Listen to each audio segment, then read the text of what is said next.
This is Wilbur, and we're playing Mechabellum. Hey guys, I thought I'd make a kind of like a road to 2K video. I recently hit 2000 MMR, so I'm really happy. This was a big goal I had for a long time, and the last bit of it was kind of a sprint. It happened really fast. I won, I don't even know how many games in a row, but it was kind of a stomp from 19 to 2000. Ever since I had that Math is Might video, kind of felt unstoppable. And I guess we'll run through some games here. I'm going to go through these kind of fast to keep this video in a reasonable amount of time. But I also won't go through every video or every game that I that won along the way. But I thought this was a good one to start with. I was against Harveythellama, and starting specialists are Aerial for me and Elite for Harveythellama. In this game, he's got kind of an aggressive pack start with steel balls, but the Fangs aren't really doing him a lot of favors in the aggro department, so he grabs some level 2 crawlers right away with the Elite spec. Level 2 crawlers are pretty strong level 1, around 1 I should say. Most comps have a hard time killing level 2 crawlers, but the Stormcallers really did their job this round, taking down most of those level 2 crawlers for me. You can see just with the 2 that are here, they almost kill all of my crawlers with the steel balls that remained. So still a really close round. Into round 2, we see mostly unattractive cards, so I skip. And Harvey grabs the anti-interference module, thinking maybe there's a potential for hackers since he is running steel ball. Since I do have aerial specialization, I'm able to unlock and deploy a Wraith this round, which is what I do. And I grab, I think, one more pack of crawlers to help against these steel balls. But with the Wraith, there shouldn't be any problem winning this round. I think this is a really good thing to do if you're playing defense as an aerial specialist. Just throw down a Wraith right away if you're against aggro, and it really slows them down in those early rounds. We'll see that play out here. And then I think the next thing I like to think about when I play aerial specialist is to bait my opponent into overcommitting to an answer to air units. And Harvey definitely falls for that trap this game. We both pick up the deployment slot. And we see Harvey grabbing the Mustang this round to help kill that Wraith. So we'll see that the Mustangs weren't actually enough of a commit from Harvey for me to, well, I don't buy more Wraiths is what I'm trying to say. I stick with the one and I see what my opponent's going to do before I invest in more. Because I think one of the things I've learned about how I used to play a lot was I would overinvest into a single unit type, something like the Wraith or Tarantula, and get myself in a lot of trouble, kind of back myself into a corner, remove the flexibility that Mechabellum lets you have. So this game, I don't buy a second Wraith this round. Instead opt for a bunch of the Arclights to help kill all those level 2 crawlers. So here we have a lot better selection. The Farseer being level 3 is really strong. Once you get some levels on Farseers, they do a lot of damage. So we both end up taking the Farseer. However, Harvey actually sells his Farseer and instead puts down another pack of Mustangs and unlocks the Phoenix to help kill the Wraiths. I don't really think that was necessary. The Farseer would have been able to handle this level 2 Wraith no problem. But Harvey also wanted to grab the range enhancement on his Mustangs. So we'll see this level 2 or 3 Farseer just rip through the steel balls on this side and then start to move on to these Mustangs. The level 2 Wraith hangs on long enough for most of the right side to collapse, and we end up with another pretty decisive win. On to round 5, we get Amp Core Electromag, Mothership. So some pretty good cards, and then Orbital Bombard, which is one of my favorite cards in the game. It's a little RNG heavy, but man, does it clear chaff fast. So here see Harvey adding another Phoenix. Here I've decided to go into the Farseer a bit more, taking a second one and getting range on the arc lights. Arc lights really help destroy all of these crawler deployments. I leveled my tower over here thinking it's looking pretty naked, and there's still no flanking coming on from Harvey on this side. So we see the bombard come down, both of us deploy a bunch of bubbles to stop the bombard. Now Harvey did not take the bombard, instead opting for that amp core onto this level 3 Mustang. But with the bombard, I take the round pretty handily. So now we see another really juicy unit drop round. We have double fortresses, melting point, but I see something I can end the game with, this free Scorpion, with some sneaky play onto the weak side tower. So this is another one of my knockout punches that I could have thrown into my tutorial video or tips video. I put a crawler and a Scorpion down. Rethinking this game, I should have probably missiled right here to destroy this Fang deployment, but we can see that it'll be just enough. Now that my components can put in enough resources to kill that Wraith, I sell out of the Wraith, grab more Farseers, and commit to the Farseer with a range enhancement. So with the last $250, I grab another Fang for a little bit more chaff, which comes in very clutch against all these fortresses. We'll see that this round is, I take the tower with the snipe up on the top right. So everything really falls into place for me. It was really close. We'll see all these units funnel down into the left to destroy that arc light, and then that second tower falls, delaying these fortresses just enough. I killed the fortress that would have hit this tower, and then the blue fortress ends up shooting down those two Farseers before it can attack the tower itself. So really close round. Harvey might have been able to turn it, but this sneaky, cheeky little Scorpion play won the game for me here. I would have probably been absolutely rolled by these fortresses if it wasn't for this Scorpion play. Next round, it would have been a lot harder because I'm sure Harvey would have had an answer for the Scorpion, and I would have had to develop some kind of answer for, quad fortress on the side, which is a pretty tall order. So hope you enjoyed the first win of this kind of trip to 2000. Here comes the next one. So this next game was against Ragin. He likes to also make YouTube videos. I'm not sure if he streams, but I know he's got a YouTube channel and he puts up some good content. So I'll put a link down to Ragin's channel in the description below. So check it out. So this game, we have myself as Rhino Specialist and Ragin as Typhoon Specialist. And I have Stormcaller Crawler opening, and Ragin has the Tarantula Marksman. So already this game is, I would say, slightly in my favor. Stormcrawlers really do well against Tarantulas at the beginning of the game. So we'll speed up here. I unlock the Fang and start deploying the Fangs in a defensive manner. So again, I'm playing a little bit of a standard in these games, which is a little bit different for me. There's definitely some aggro, classic Wilbur games in here too I'll be seeing. So this round we see chaff from Ragin going down real fast because he didn't start with it. He's got the 3 marksman start. And the first Tarantula's down. We still have this nice Fang deployment that slowly walked over here. Buy enough time to kill those spiders, and then Stormcrawlers clean up the marksmen. So basically what you expect on round 1 against Tarantulas when you're playing Stormcrawlers. So we have a card round where we get some pretty good cards for both of us.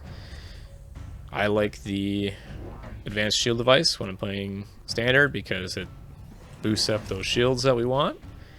And then Ragin also took the Nano Repair Kit, which is one of the better items you can get early for the Tarantula. So this round I add a arc light to the center to kill that crawler deployment. And also added a flanking crawler up here, which was also destroyed by Ragin, who stuck another crawler deployment up in the back. So this round going the way of Ragin. Zoom out a little bit so we can see the deployment up there that I missed. So this round we get a couple of giants, a phoenix, and a wraith as our random unit drop. I opt for the Vulcan because we're playing a game of defense. And Ragin grabs the fortress and deploys his Typhoon on the right over here. Looks like he's also moved the fortress to that side, now attacking both towers, trying to spread out my defense. I had a single marksman over here thinking that, okay, I need something that'll kill those phoenixes or that wraith that got that he could have taken in the free unit drop. I also take ignite onto this Falcon to destroy this tarantula with the healing item. So ignite not always a common pickup for Vulcans or really any unit that has ignite. It's one of the more rare, I would say, research or techs you can take. So lose this round, but what can you expect when your opponent gets the Typhoon plus the free unit drop? So this round we get a lot of awesome cards. Enhanced modules is my favorite. We get Super Supply, Efficient Giant Manufacturing, which is a blast. But both of us take the Super Supply. It's early game, it's only round 4. This game could go for quite a while yet. And both of us are pretty healthy. So the Super Supply was the most enticing of the bunch. So I get my Rhino this round. I deploy it behind my Fang to help break through this right or left side. Ragin's added another Typhoon to his board. And some marksmen in the back. Those 3 marksmen you start with, 2 of them are leveled now, so he didn't add any. I stick a Rhino up in this top right corner. Add a missile down here from this flank that came from the last round, so my chaff doesn't get distracted. And Ragin's added a Phoenix that he unlocked this round. So we can see this Rhino up here taking out all the chaff so we can get to that tower. Get ourselves a tower pop. I did level this tower so it doesn't fall before theirs, or Ragin's. We get both towers.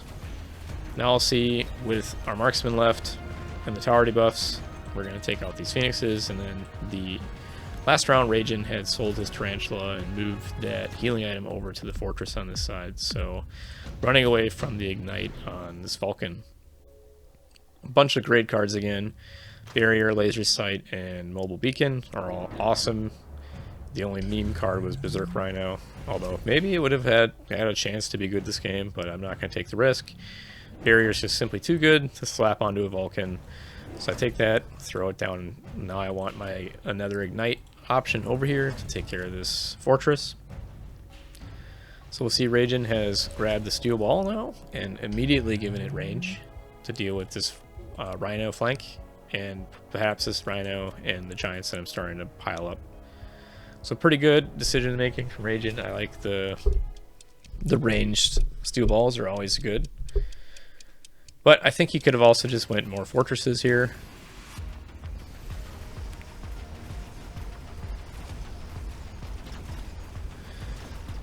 So this round's starting off pretty good for me. Taking down these Typhoons, locking onto the fortresses with our Ignite Vulcans. And all these steel balls do not lock onto the Vulcans in time, so they all go down.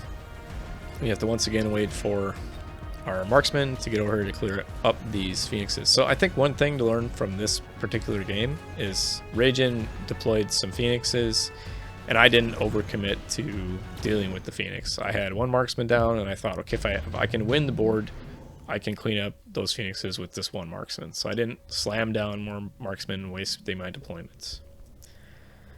So we get a few giants, a big scorpion and a wraith, and I saw the melting point as an answer to all of these cards that are on the board. So I take the melting point. It also will be able to destroy these fortresses and typhoons, no problem. Ragin opts for the boat and grabs photon emission to stop ignite. It counters ignite, so if we look at photon emission here, it will provide immunity to ignite effects. It doesn't even say it on here right now, huh? But I'm pretty sure it provides immunity to ignite. I suppose we can pay attention to one of these units here, see if it looks like ignite is doing anything. Yeah, so I don't think ignite is online. Maybe it's the Farseer that the tooltip says ignite is countered by it. So with those melters, I did win the round. We get a really nice card from Ragin. He can get extended range steel ball. I take enhanced mod, thinking that I'm going to get some, might as well get the free level onto the Vulcan, and we might get it to level again. So I'll double check this, that I didn't read it wrong. Yeah, ignite. Yeah, I just missed it. So just ignore my rambling from before. So one of the things that I did predict here was, I'm going to pause it for a minute, knowing those cards were beneficial to Ragin, like this extended range steel ball, in my opinion, is really, really strong. Borderline oppressive if you already had the steel ball with range and energy absorption. So it's just like, okay, well, what do I do against that? Best answer is hackers. Look at all the chaff on Ragin's board. There's not a lot. Some of it is going to be distracted by this crawler up here. So these deployments on this side are going to get pulled. I just have to kill these 2 deployments of chaff. On this side, there's 2 forward deployments and 2 in the rear. So by the time these 2 chaff are gone, between the Vulcan and the Stormcrawlers and my Fangs, I'll be locking very important targets with hackers. So I elite recruit, buy 2 hackers, and you'll see I'll also mass recruit and get a 3rd hacker, putting it over here, and we'll see that the hacker ends up being absolutely devastating. I even deploy a bunch of cheese missiles to kill all those frontline crawlers and let my hackers lock immediately onto the targets.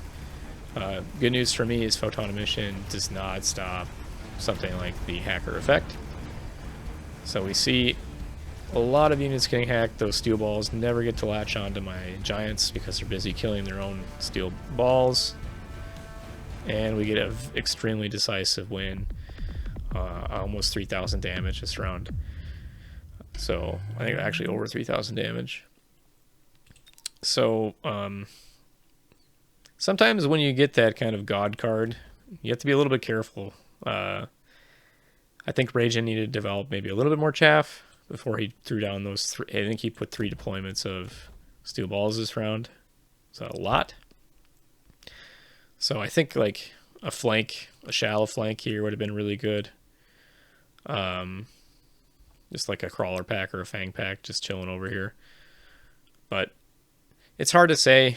Like, I'm sure he didn't expect me to go triple level 2 crawl or hackers this round with range. It's a kind of a gotcha round. If you go all those steel balls, I'm gonna win. If you don't, then the hackers might not be as good as I thought they were. But yeah, watch out for those late game hackers. If you're a medium unit heavy board, they're gonna get you. And like I said in my Knockout Punch video, you know, this is another thing you can look for. Like the triple hacker deployment is pretty nasty. So I hope you like that game, and we'll go on to the next one. Here he comes. So in this game we end up against the double flower 201 player. I think this player is fairly well known in the community. It's my first time running into them, so I was a little bit nervous. They take the Farseer specialists with Mustang Crawler, and I grab Steel Ball Crawler with the Rhino Specialist, which is probably my favorite specialist in the game. I take it a lot.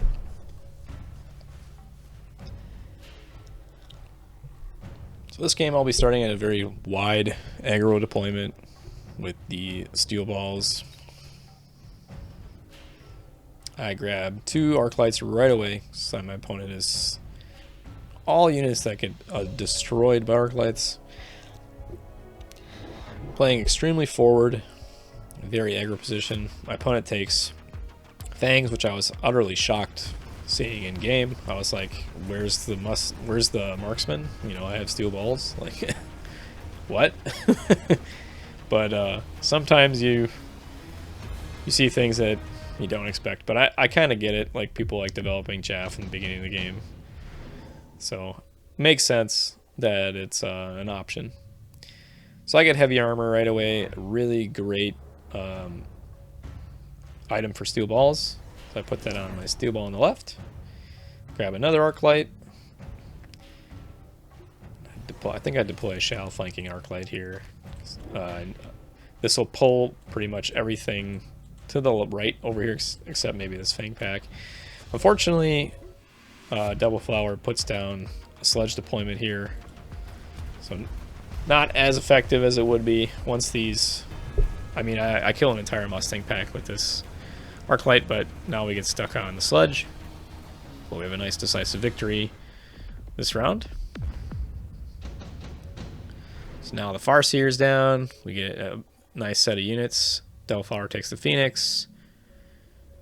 I think I see the triple sled or saber deployment and say, hey, that's a lot of saber tooths. That's a lot of deployments. That can overwhelm somebody.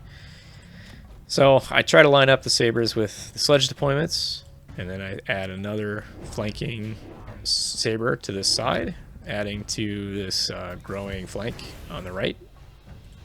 And I added 2 more crawlers behind the towers here to give me some late chaff and protect my flanks. And finally another flanking crawler on this side and a flanking crawler up here. This crawler is going to pull a lot of chaff to the top right, and these phoenixes get distracted, allowing the saber-tooth to get a little bit of work done before the phoenixes have a chance to pop it. So we'll see the phoenixes are going to be the victor this round because I have nothing that shoots up. But sometimes when you play Mechabellum, you have to take a round and be like, okay, if he does air units, I'm not going to win. And that's okay. Like, you can always add a counter later. You don't want to lose tempo, though, when you play, like, aggro. So just ignoring sometimes these air deployments for a round is okay. Because you want to get levels on those aggro units. So he's a bunch of interesting cards again. Incendiary Bomb and Smoke are both good. There's not enough stuff for me to smoke. I'm playing up in the face, so smoke's not as good. And Incendiary, I already have a lot of arc lights doing a lot of work for me. So here I finally get my Rhino. In this game, I just leave it in the center so that I can mobile beacon it left and right, making my opponent have to respect it from both tower angles. So Double Flower takes the Incendiary and the oil this round.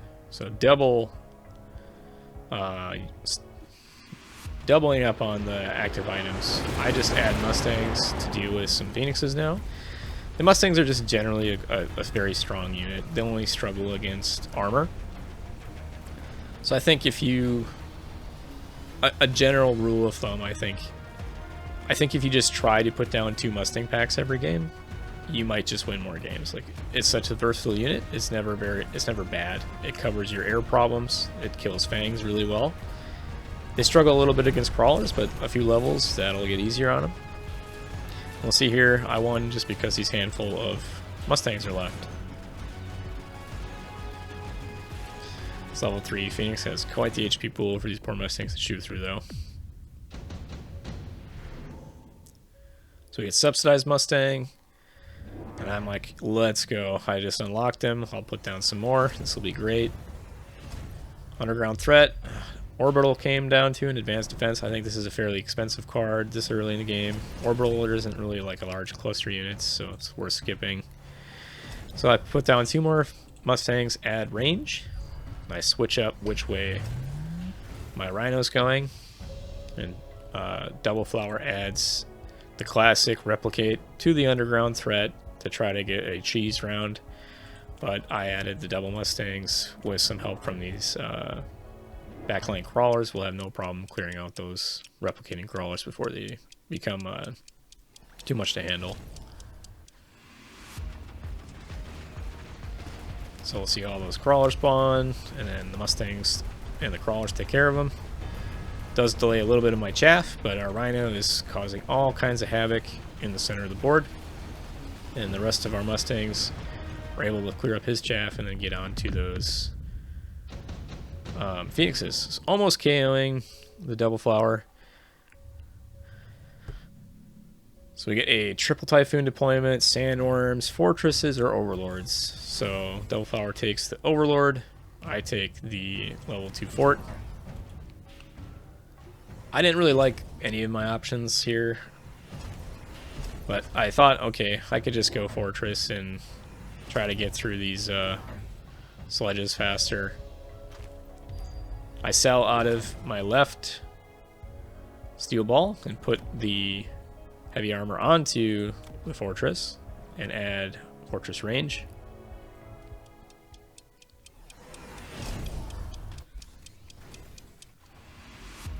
We'll see Double Flower adding a second Overlord to even out his board. I think this round ends up being really close.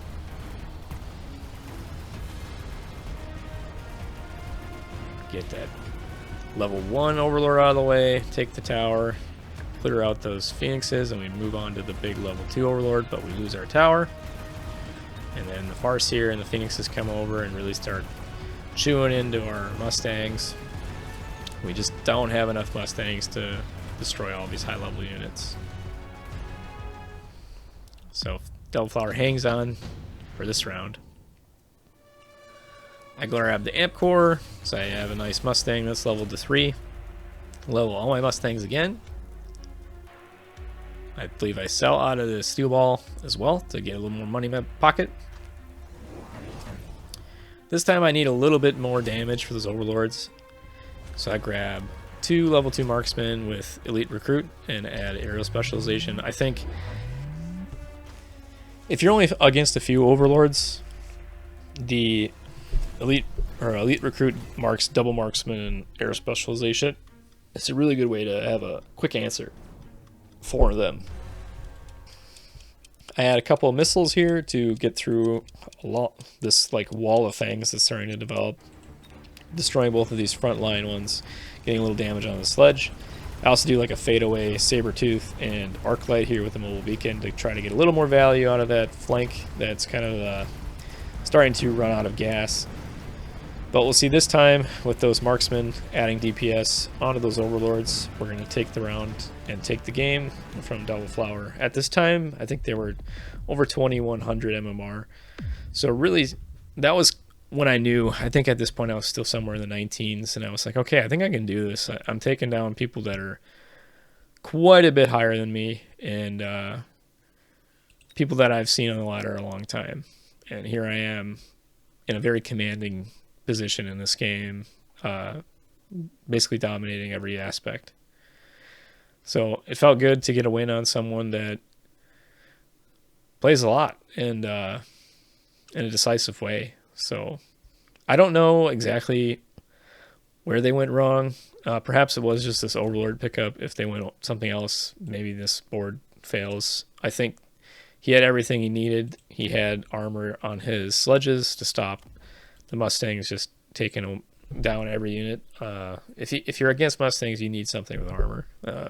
That's kind of like my tip against Mustangs, but I think I got a lot more value out of my free unit, the Rhino, than the Farseer provided for Double Flower. Like the ability to move the Rhino around and just attack this middle delayed a lot of the chaff from, getting close to my units that were doing the DPS. And I think another hiccup my opponent made was just not taking the triple Sabertooth deployments. Like the more I play Mechabellum, the more I value the unit drops that have multiple units. I think that deployments are sometimes king in this game, so having more units on the board than your opponent is certainly a way to win. And it also gives you the flexibility to sell. So you can always use your what's it called? The field recovery. So if the unit doesn't pan out, start selling out of it, get that money back, invest it into something else that's better for your board. All right, hope you liked this game. This one was pretty high MMR. Let's see what the next one's got. So in this game, we ended up against another 201 server player. I took Typhoon Specialist and they took Area Specialist. And I had Sledge Fang start and they had Crawler Mustang start. So another kind of weaker pack from our opponent here. I think this will be the last game I go over, but all in all, we had maybe 10 or 15 games cruising from like 1900 to 2000. So definitely a few losses in there, one or two, but I think mostly wins, and a big win streak to get to 2000. All right. So beginning of this game, I have a kind of a symmetrical aggro start right up in my opponent's face, and then I add an arc light to the center here.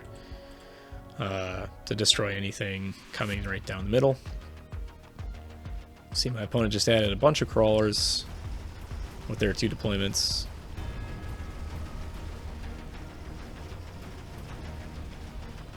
And no surprise here, tanks beat Mustangs. Or sledges, I should say. So I always say tanks because I used to play StarCraft too. Last round, my opponent unlocked the Phoenix as the aerial specialist. This round I take the Wraith, my opponent takes the Steel Balls. Steel Balls go down on the left. I just grab 2 deep crawlers, add 2 missiles to my flanks, worried about that random unit drop coming in as a flanker. And my opponent buys a set of Phoenixes in the middle. Pops my arc light right away. Nice little deployment there, sniping that arc light before it could do anything. The Wraith goes down, but so do the Steel Balls. And we have enough Fangs left to take care of those Phoenixes.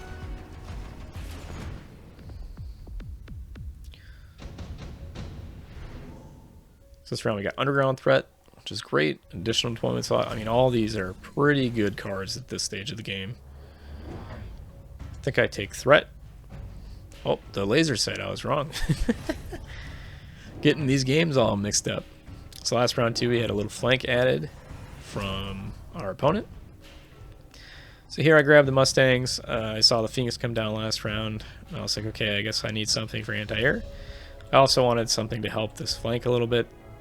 So I throw down those Mustangs on the far right. I stick this Typhoon kind of in a cheeky spot, knowing that it'll kill all these units by itself. And my opponent grabbed an Overlord as well as a level 2 set of Mustangs.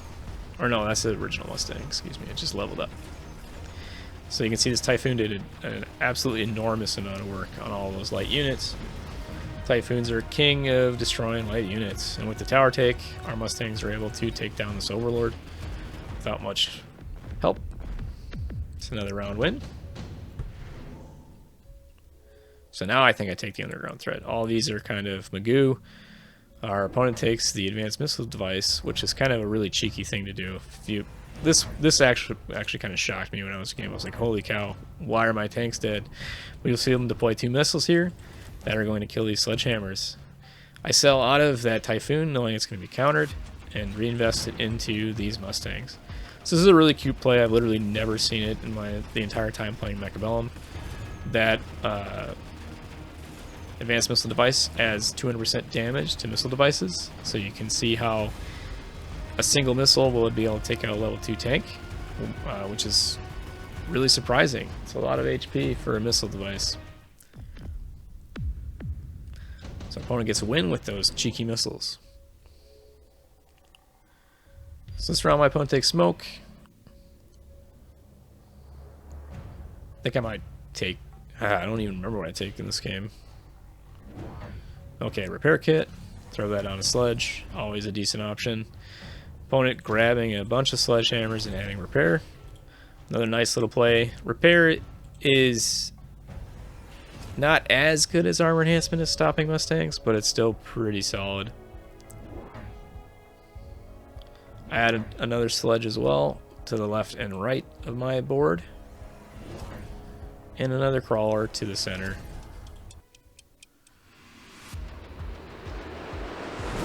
smoke come down.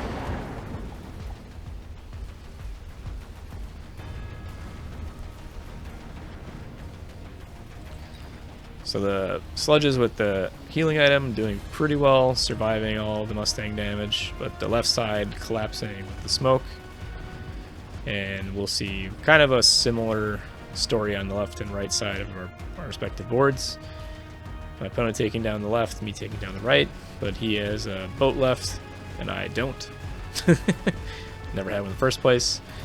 So I did add 2 anti-missile devices at round 2, which both die, thinking that he would try that missile, cheeky missile again. So I did go down 200 supply this game, which was a bit of a bummer.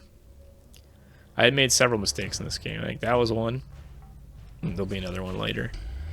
So here I add heavy armor, which is a really strong item for sledgehammers or any medium units, or even your giants. Sell the arc light. It's over, the usefulness is done already. And then I notice my opponent is going to the sludges. He kind of built 3 on this side and didn't have any on this side, so I thought, okay, it's a worm game.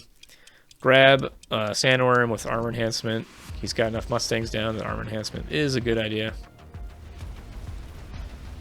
See the sandworms come in. Tanking up a storm. Buying enough time. A bunch of our crawlers get in onto some of those sledges. One of our worms actually survives against the overlords, which is huge. And then all our Mustangs starting to pile onto those sledges, even with the healing item, or healing skill. So this round we see some melters come down from the free unit drop from our opponent, which is sad for our worms, but we get some big level 3 Stormcallers, and I immediately hit them with Electromag. I made another mistake. If you didn't catch it, I bought a Typhoon on accident.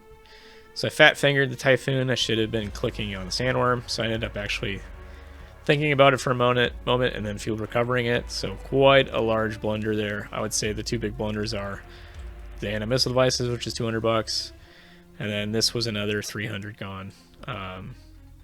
So pretty bad play by me this game. But I want more worms, so I rapid resupply, get a 3rd worm.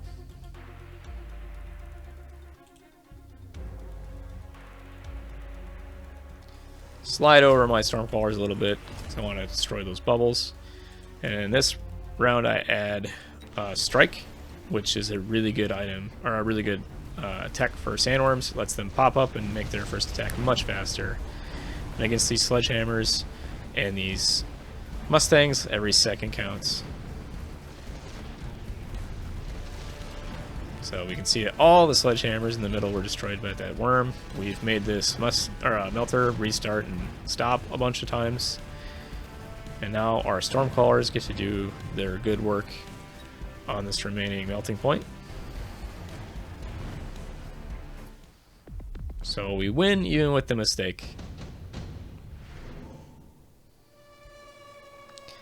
A bunch of cards that are kind of interesting again, but I think both of us agreed that the EM was important. We want to pop those bubbles. It shuts off any tech that it hits as well.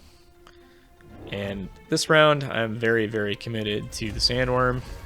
I also get Replicate, hopefully to annoy the Mustang, or the melters from stopping the melters from targeting the worms outright. I also had Underground Threat again, delaying all these Mustangs, which my opponent did put anti-missile on this round, trying to stop our Stormcallers from doing damage. But with our worms getting so far into the back line, we'll actually see that these Mustangs don't even destroy all of these missiles during every volley. So the worms just getting through, popping some towers, and not dying to those melters. Our baby worms were sacrificed for the greater good. So this worm has 61,000 damage. This worm has 134,000 damage. And they get us the round win. So I think the takeaways from this one are worms are good into certain matchups. From my experience, when you try to play worms like this, their biggest weakness is EMP. But my opponent had no units unlocked or down that had EMP. So the worms were free to rain terror on my opponent's board. I think if you're going to try to do Melting Point as their counter, you need either Electromag or Energy Diffraction to stop those worms from just getting to do whatever they want. Imagine if the worms lost Armor Enhancement. Like, these Mustangs suddenly start doing damage and the Sledgehammers do even more. The two mistakes I made might have cost me the game if my opponent made a few more decisions that were a little bit different. I think another thing he could have did was sell out of the Overlords. I'm not sure that they were doing enough anymore. If you sell the Overlord, maybe you could triple tech the Sledge, like get some Mech Rage or range enhancement, or even armor. Like, armor would have been good to stop these Mustangs from doing literally anything. So just some different decisions. I think he might have been able to win with the mistakes that I made this game. So even at high MMR, you can see people like me make mistakes. So keep on trucking. And if I can get there as somebody that only plays a few games a day, so can you. Hopefully we'll see some of you guys up here in the high MMR on the ladder soon. And yeah, good luck on the battlefield. Bye for now.